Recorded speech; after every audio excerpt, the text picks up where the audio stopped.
पश्चिम बंगाल चुनाव के लिए 4 मई को आए चुनावी नतीजों के बाद बंगाल में सियासी हिंसा का दौर फिर से लौट आया है। चुनाव के दौरान चुनाव आयोग ने भारी तादाद में केंद्रीय बलों की तैनाती की थी। इस वजह से चुनाव तो लगभग हिंसा मुक्त रहा, लेकिन नतीजों के बाद राज्य के विभिन्न इलाकों में शुरू हुई हिंसा में अब तक कम से कम 4 लोगों की मौत और कई लोगों के घायल होने की भी खबर है। इसी कड़ी में 6 मई की रात को बीजेपी नेता शुभेंदु अधिकारी के पर्सनल असिस्टेंट की गोली मारकर हत्या कर दी गई। अब पुलिस को शक है कि इसमें प्रोफेशनल शूटर्स शामिल हो सकते हैं। तो वहीं शुभेंदु अधिकारी के पीए की हत्या के बाद राज्य में सियासी माहौल भी गर्मा चुका है। इसके अलावा कई जगह पर तृणमूल कांग्रेस के दफ्तरों पर हमले होने लगे हैं। कई जगहों पर आगजनी की घटनाएं सामने आई तो कई जगहों पर तोड़फोड़ और पार्टी के समर्थक और कार्यकर्ताओं के घरों पर हमले की खबर भी सामने आने लगी है। 4 मई को आए चुनावी नतीजों में जैसे ही बीजेपी को प्रचंड बहुमत मिलने की तस्वीर साफ हुई, कोलकाता समेत राज्य के विभिन्न इलाकों में टीएमसी ऑफिस में तोड़फोड़ शुरू हो गई और ऐसी कई घटनाएं सामने आई। 6 मई की रात ही हावड़ा में बीजेपी कार्यकर्ताओं को निशाना बनाया गया, बमबारी किए जाने का आरोप लगा। अब इस घटना में 5 बीजेपी कार्यकर्ताओं के गंभीर रूप से घायल होने की बात सामने आई है। सभी को आरजीकर अस्पताल में भर्ती भी किया गया। घटना पानीहाटी के वार्ड नंबर 2 स्थित दत्त रोड इलाके की बताई जा रही है। मीडिया रिपोर्ट्स के मुताबिक 6 मई की रात बीजेपी कार्यकर्ता स्थानीय लोगों के साथ कुछ बातचीत कर रहे थे और तभी बाइक सवार कुछ बदमाश वहां पहुंचे और फिर उनके ऊपर बमबारी कर दी। रिपोर्ट यह है कि बमबारी बीजेपी नेताओं को निशाना बनाकर ही की गई।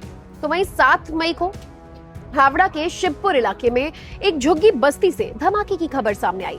बताया जा रहा है कि कई देसी बम धमाके हुए, जिससे पूरे इलाके में अफरा तफरी मच गई और कई लोगों के घायल होने की खबर भी आई। इसके अलावा कुछ हथियार भी वहां से बरामद किए गए हैं। तो वहीं अब टीएमसी और बीजेपी कार्यकर्ताओं के बीच झड़प की खबरें आम हो गई हैं। रोजाना खबरें सामने आने लगी हैं।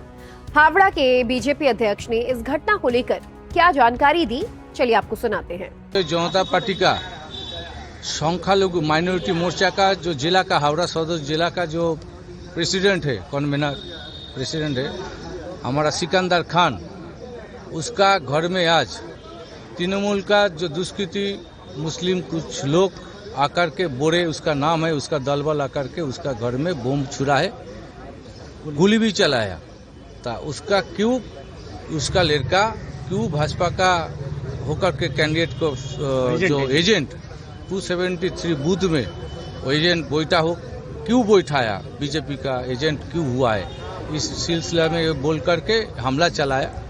जो वो लोग यहीं पर जो भय डर का जो माहौल बनाया, तृणमूल कांग्रेस का जो पॉलिसी था, आज वो जो पॉलिसी लिया है हार के बाद, हार तो उसका हजम नहीं हो रहा है ममता बनर्जी और वही सब का।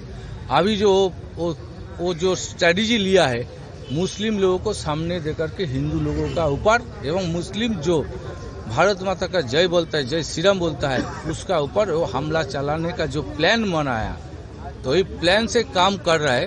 ये अभी पश्चिम बांग्ला का देखिए हम चाहता है, जो बोला है, जो काम किया है, एक गलत काम किया है, उसका पूरा उसका अंदर घुसाना है, उसका अरेस्ट किया जाए और उसका जब तक अरेस्ट नहीं किया जाएगा, उसका जो घर में जितना आदमी है सबको लेकर के थाना में ले करके, हम सुना है ऑफिसर भी बोला है, गया था, सब भाग गया, उसका परिवार सब भाग गया।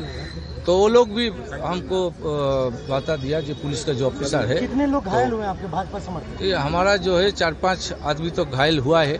तो जो टचर में किया है, 1-2-3 हॉस्पिटल में भी है, भर्ती है, हावड़ा हॉस्पिटल में भर्ती हुआ है। तो ये डर सिर्फ 36 नंबर वार्ड में नहीं हो रहा है, गोटा हावड़ा सदर में ही हो रहा है। गतकाल एक हम लोग का एक आदमी एक जो कर्मी समर्थक है, उसको भी बिठाया गया, 37 नंबर वार्ड में हुआ है। तो ऐसा जो डर माने पैदा करना चाहता है तृणमूल कांग्रेस, ये हम लोग छोड़ेगा नहीं। जो कर रहे हैं उसको हिसाब आइन से होगा, प्रशासन ले लेगा। तो 6 मई को पुलिस आयुक्त अजय नंद ने अपनी प्रेस कॉन्फ्रेंस में कहा कि हिंसा और आगजनी के आरोप में राज्य के विभिन्न इलाकों में अब तक 80 लोगों को गिरफ्तार किया गया है। वहीं नेशनल क्राइम रिकॉर्ड ब्यूरो का जो आंकड़ा है वो ये बताता है कि हर साल चुनाव के बाद बंगाल बदलापुर बन जाता है। इस आंकड़े के मुताबिक राजनीतिक हत्याओं में बंगाल देश में टॉप पर है, नंबर 1 पर है। यहाँ 2024 में ऐसे 12 से 20 मामले दर्ज हुए। 2023 में ऐसे मामले 10 से 17 के बीच थे। यहाँ राजनीतिक दंगे भी बाकी राज्यों की तुलना में बहुत ज्यादा हैं। 2024 में ऐसी 22 छोटी बड़ी घटनाएं हुई। हालांकि राज्य में हिंसा की घटनाओं को देखते हुए पुलिस और केंद्रीय बलों ने कानून और सुरक्षा व्यवस्था इसकी स्थिति की निगरानी के लिए एक संयुक्त कंट्रोल रूम भी खोला है। पूरे राज्य में 240 क्विक रिस्पांस टीम की तैनाती की गई है। इसके अलावा पुलिस मोटरसाइकिल से भी गश्त लगाती है। तो चलिए अब हम आपको सुनाते हैं कि अपने पीए की हत्या के बाद शुभेंदु अधिकारी ने राज्य में हो रही इन हिंसाओं को लेकर क्या कहा। देखिए, जिस तरीके से हादसा काल हुआ उसका निंदा करने का कोई भाषा नहीं है। एक एयरफोर्स का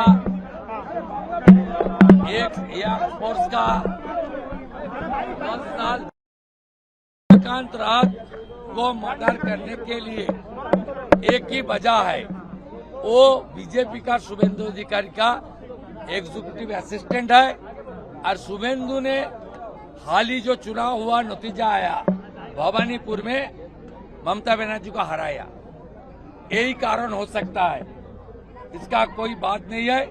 मैं उनका परिवार का साथ दूंगा और परिवार का जो डिमांड है, तुरंत इसको जो किया है उनको हिरासत में लेकर चार्जशीट करके कॉन्विक्शन दिलाना, एक प्रक्रिया में भी मेरा जो जिम्मेदारी है मैं निभाने का काम करूंगा। पोस्टमार्टम आप करवा के आए, क्या कुछ पता चला है? पोस्टमार्टम डॉक्टर ने किया। डॉक्टर लोग ने बाहर आकर बोला उनका बॉडी से 4 बुलेट निकला। सब हार्ट जो है, हमारी हार्ट का माने अगल बगल में जितना भी पैसेज है सबको टारगेटेड करके किया है और बहुत क्लोज मर्डर है, बहुत नजदीक से गोली किया है। और पूरा जैसे ओटी का पहले डॉक्टर ने पिन पॉइंट करता है ना, ये लोग भी पिन पॉइंट किया कहाँ गोली करने से उसको तुरंत मौत हो जाएगा। ये पूरा प्लान करके किया। ये बहुत स्पेशलिस्ट और खूंखार खूनी है, आतंकवादी है। काफी देर हो चुका है, यहाँ पर आएंगे काफी देर हो चुका है। एडीजी सीआईडी के नेतृत्व में सीट गठन किया गया है। प्राइमरी रिपोर्ट कुछ मिल रहा है सर आपको? थोड़ी देर पहले हमारी डीजीपी साहब ने मुझे बताया, हम लोग खुलासा नहीं कर रहा है, वो लोग पत्रकार को बताएगा। वो बहुत सारा क्लू उनको मिल गया है और इन्वेस्टिगेशन का प्रोग्रेस भी अच्छा है उन्होंने जो बताया। और जो मोटरसाइकिल को यूज किया, वो मोटरसाइकिल जो प्लेस ऑफ ऑकरेंस वहां से 4 किलोमीटर के अंदर था, वो भी वो लोग बरामद किया है। আমি এগুলো নিয়ে মন্তব্য করব না, কিন্তু এই মার্ডারটা হয়েছে বিজেপির শুভেন্দু অধিকারীর সহায়ক বলে। এরপরে বাকিটা আপনারা বুঝে নেন, ইনভেস্টিগেটিং এজেন্সি বুঝে নেন। আর কিছু আমার বলার নেই। আমি শুধু একটাই আপিল করব, আইনের উপর আস্থা রাখবেন, নিজেরা আইন হাতে তুলে নেবেন না এবং নতুন বিজেপি সরকার এলে বেআইনি অস্ত্রমুক্ত, খুনি মুক্ত, গুন্ডা মুক্ত, ধর্ষক মুক্ত পশ্চিমবাংলা গড়ার কাজ করবে। একটু সময় লাগবে, সেই সময়টুকু জনগণ যেন আমাদের দেয়।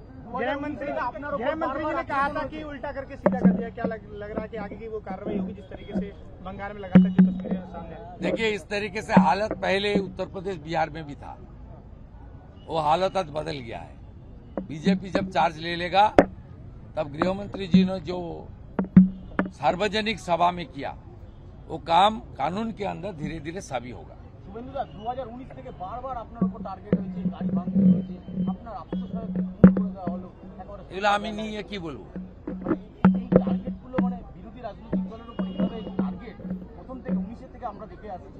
এই পার্টিটাই তো খুনিয়া রেপিস্টদের পার্টি, শুধু চোর নয়, বহু খুনির সমন্বয়ে ধর্ষকদের মিলিত হয়ে একটি কোম্পানি স্টাইলের একটি গুন্ডাদের গ্যাং, এই র্যাকেট অফ গুন্ডা। এই পার্টিটা তো বলাৎকারীদের পার্টি, খুনিদের পার্টি। এই জন্যই তো জাতীয় মানবাধিকার কমিশন 2021 সালের পরে 19 জনের নাম বলেছিল কোর্টে।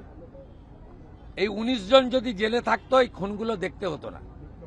তাতে জ্যোতিপ্রিয় মল্লিক, নারায়ণ গোস্বামী, পার্থ ভৌমিক, অনুব্রত মণ্ডল, কাজল শেখ, উদয়ন গুহ, শওকত মোল্লা, জাহাঙ্গীর সবার নাম ছিল, যারা আজকে খুনে নেতৃত্ব দিচ্ছেন, শাহজাহান বলাৎকারী, তারাই প্রমাণিত। আর এরা সবাই ভাইপো এবং পিসির ছত্রছায়ায় তারা যে পরিকল্পনা করছেন কার্যকর্তা এরাই করছে। दादा पानीहाटी में बीजेपी जो हाल फिलहाल में जो एमएलए बना है उनके लिए जो काम किया है उनके ऊपर बमबारी हुआ है। बारानगर के एमएलए जो जिनके लिए काम किया है उनके ऊपर बमबारी हुआ है। काफी जगह पे जो है ये एक अनरेस्ट करने का साजिश है पूरा बंगाल में। 9 तारीख शपथ ग्रहण है नया सरकार का, उसका पहले पूरा बंगाल में एक कानून व्यवस्था को तोड़ने के लिए ये ममता बनर्जी जो मीटिंग सब कर रहा है उनका भतीजा को लेकर, वहां से भी कुछ प्लान हो सकता है जो अनरेस्ट करो, डिस्टर्ब करो। लेकिन मेरा पूरा उम्मीद है जनता जनार्दन आने वाले सरकार का साथ रहेगा और 9 तारीख का बाद धीरे धीरे धीरे गुंडा और बलात्कारी को सीधा करने का काम करेगा। जैसे यूपी में 2017 का बाद हालत बदल हो गया है, जैसे बिहार में 20 साल अच्छा हालत बन गया है, 20 साल पहले बहुत खराब हालत था। यहाँ भी हमारे यशस्वी प्रधानमंत्री ने बताया महाजंगल राज, तो महाजंगल राज खत्म करने के लिए बीजेपी का सरकार ओथ टेकिंग तक टाइम दे देना चाहिए, उसका बाद जो होगा अच्छा ही। दादा उनके ड्राइवर का कोई खबर मिला अभी? हालत सीरियस, पूरा रात ओटी हुआ है उनका। देखिए एक गैंग ने लेफ्ट साइड से गोली किया चंद्र को, दूसरा गैंग ने विटनेस खत्म करने के लिए राइट साइड से ड्राइवर का लेफ्ट साइड में किया। कितना pre plan cool blooded murder, वो अभी नाजुक है। लेकिन उनका जो एक गोली हाथ में है वो नहीं निकला, लेकिन जो गोली उनका हार्ट में था सबसे डेंजरस, उसको हमारी यहाँ जो प्राइवेट हॉस्पिटल है पूरा रात वो लोग 7-8 घंटा का ओटी करके निकल दिया है। लेकिन उन्होंने बताया जो ड्राइवर बुद्धदेव बेरा का हालत नाजुक है, 72 आवर्स जाने के बाद वो फाइनली बोलेगा। हम लोग पूरा उनको बचाने के लिए, हम लोग तो डॉक्टर नहीं है, लेकिन उनका गरीब परिवार 15-18 हजार रुपया उनका तनख्वाह था, उनका साथ बीजेपी पूरा खड़ा है। उनका ट्रीटमेंट का जितना भी जरूरी है वो हम कर रहा है। Doctor Archana Majumdar, Sajal Ghosh newly elected MLA, Tamaghna Ghosh our district president, ये 3-4 आदमी वहाँ लुक आफ्टर कर रहा है। पूरा पार्टी एक साथ सब एक लोग को पास खड़ा होकर ही काम कर रहा है।